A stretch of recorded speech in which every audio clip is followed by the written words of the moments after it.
السلام علیکم مائی YouTube world, کیسے ہیں آپ سب لوگ؟ امید کرتی ہوں سب لوگ خیریت سے ہوں گے۔ آج کا جو ہمارا ٹاپک ہے وہ ہے ماہ محرم سے متعلق، یعنی کہ ماہ محرم میں شادی کرنا۔ سوال کچھ اس طرح سے ہے، ہمارے یہاں ایک بات میں بہت زیادہ توہم پرستی ہے کہ ماہ محرم میں شادی کرنے کو ناجائز کہتے ہیں یا برا سمجھتے ہیں کہ یہ سوگ اور غم کا مہینہ ہے۔ کیا یہ درست ہے؟ تو جواب کچھ اس طرح سے ہے، ملاحظہ فرمائیے۔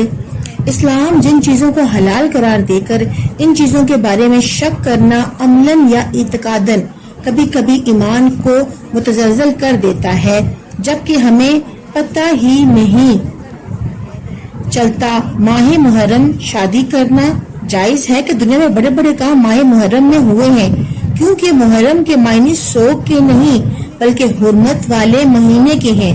تو پھر یہ سوگ کا مہینہ کہاں سے ہوا؟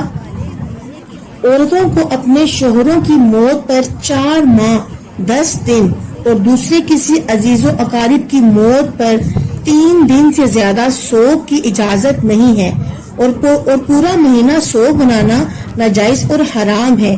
بخاری شریف، مسلم شریف، مشکات شریف میں یہ بیان موجود ہے۔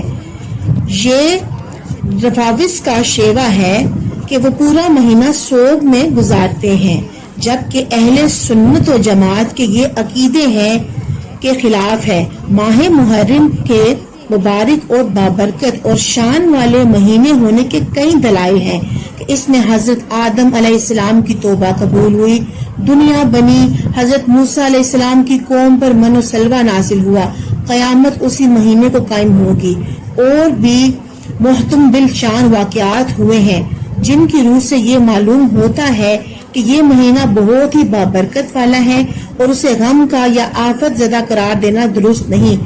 یہ روافظ کا شیوہ ہے۔ تو چنانچہ اس سے ثابت ہوتا ہے کہ ماہ محرم میں شادی کرنا ناجائز نہیں ہے، حرمت والا مہینہ ہے۔ ہمیں نیکی کے ساتھ، حرمت کے ساتھ اس مہینے کو گزارنا چاہیے، زیادہ سے زیادہ صدقہ خیرات کرنا چاہیے تاکہ ہم اپنا حصہ ڈال سکیں اس ماہ مبارک کی حرمت میں۔